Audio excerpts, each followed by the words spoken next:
Hi, welcome to వేటివ్ news. ముందుగా నిన్నటి కరెంట్ అఫైర్స్లోని 10వ ప్రశ్నకు సమాధానం చూద్దాం.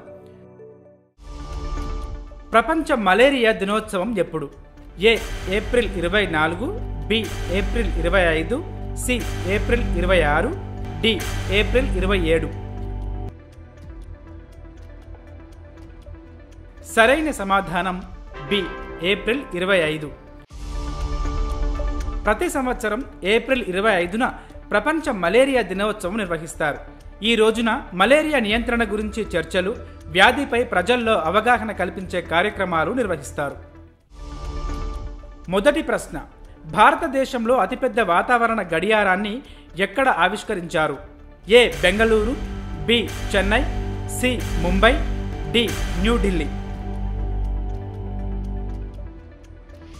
సరైన సమాధానం డి న్యూఢిల్లీ. ఎర్త్ డే సందర్భంగా న్యూఢిల్లీలోని council of scientific and industrial research ప్రధాన కార్యాలయంలో భారతదేశంలోని అతిపెద్ద వాతావరణ గడియారాన్ని ఆవిష్కరించారు.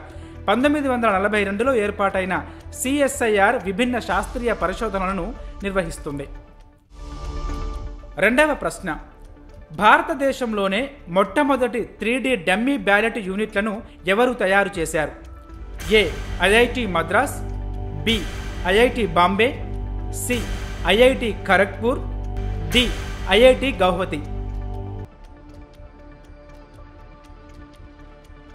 సరైన సమాధానం డి IIT గౌహతి. అస్సాంలో ఓటర్లకు అవగాహన కల్పించేందుకు IIT గౌహతి బృందం దేశంలోనే మొట్టమొదటి 3D డమ్మీ బ్యాలెట్ యూనిట్లను తయారు చేసింది. ఇవి ఎన్నికల సంఘం ఉపయోగించే అసలు బ్యాలెట్ యూనిట్లను పోలి ఉన్నాయి. ఎన్నికల తరువాత ఇందులో ఉపయోగించిన ప్లాస్టిక్ను ఇతర వస్తువుల తయారీకి ఉపయోగించవచ్చు. మూడవ ప్రశ్న, ఇటీవల ఏ దేశంలో తొలిసారి హిందీ రేడియో ప్రసారాలు ప్రారంభమయ్యాయి? A Iran, B Turkey, C Kuwait, D Saudi Arabia.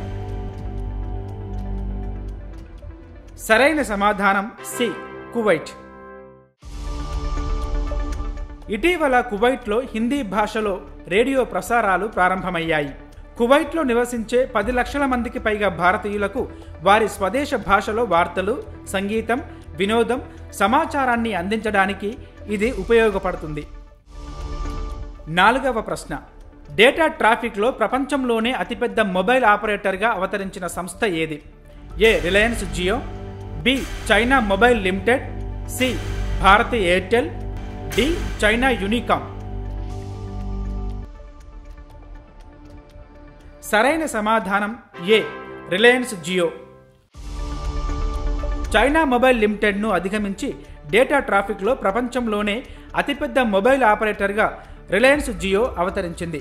5G fixed wireless access సేవలు జియో డేటా ట్రాఫిక్ పెరుగుదలకు దోహదపడ్డాయి. ఐదవ ప్రశ్న, కాటన్ కార్పొరేషన్ ఆఫ్ ఇండియా CVOగా ఎవరు నియమితులయ్యారు? A Soumya Srinivasan, B Akanksha Jain, C Nidhi S Jain, D Prerna Jaiswal. సరైన సమాధానం సి నిధి S జైన్.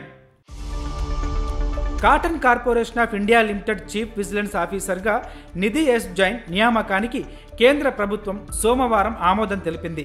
నిధి 2009 బ్యాచ్కు చెందిన Indian audit and account service officer. ఆరవ ప్రశ్న, ఇండోనేషియాలో UN రెసిడెంట్ కోఆర్డినేటర్గా ఎవరు నియమితులయ్యారు? A Geeta Sabharwal, B Shweta Singh, D Priya Pandey, D Swapnika Kumari. సరైన సమాధానం ఏ గీతా సబర్వాల్. ఇండోనేషియాలో కొత్త UN రెసిడెంట్ కోఆర్డినేటర్గా భారతదేశానికి చెందిన గీతా సబర్వాల్ను ఐక్యరాజ్య సమితి సెక్రటరీ జనరల్ ఆంటోనియో గుటెరస్ నియమించారు. UN రెసిడెంట్ కోఆర్డినేటర్ అంటే దేశ స్థాయిలో ఐక్యరాజ్య సమితి అభివృద్ధి కార్యక్రమాలు నిర్వహించే అత్యున్నత స్థాయి ప్రతినిధి. ఏడవ ప్రశ్న, చితిరై పండుగ ఏ రాష్ట్రంలో జరుపుకుంటారు? A Kerala, B Odisha, C Tamil Nadu, D Maharashtra.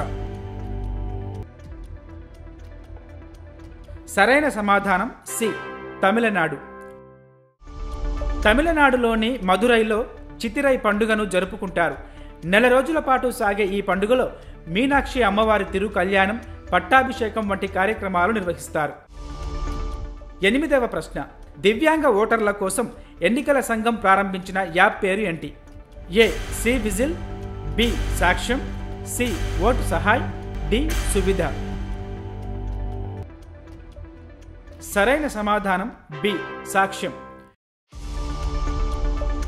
దివ్యాంగ ఓటర్ల కోసం ఎన్నికల సంఘం సాక్ష్యం యాప్ను అందుబాటులోకి తీసుకొచ్చింది.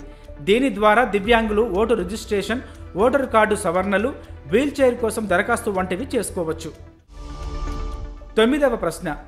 ఐటీటీఎఫ్ ర్యాంకింగ్స్లో భారత నెంబర్ 1 స్థానంలో ఎవరు నిలిచారు? ఏ. యశస్విని గోర్పడే, బి. అర్చనా కామత్, సి. మణిక్ బాత్రా, డి. శ్రీజా ఆకుల. సరైన సమాధానం డి. శ్రీజా ఆకుల. తెలంగాణకు చెందిన శ్రీజా ఆకుల ఐటీటీఎఫ్ ర్యాంకింగ్స్లో భారత నెంబర్ 1 ప్యాడ్లర్గా నిలిచారు. ఈ ఏడాది జరిగిన WTT feeder Corpus Christi, Beirut టైటిల్స్తో పాటు WTT స్టార్ కంటెండర్ టోర్నీలో మెరుగ్గా రాణించడం ద్వారా శ్రీజా ఈ ర్యాంకు పొందారు. 10వ ప్రశ్న. పద్మభూషణ్ పురస్కారం అందుకున్న తొలి విదేశీయుడు ఎవరు? A. Ismail Omar Guelleh, B. Yang Liu, C. Elon Musk, D. Antonia. మీ పరీక్షలకు ఉపయోగపడే కరెంట్ అఫైర్స్ను ప్రతిరోజు సాయంత్రం 7 గంటలకు మీకు అందిస్తుంది వేటు న్యూస్ యాప్. సో ఇప్పుడే ఇన్స్టాల్ చేసుకోండి వేటు న్యూస్.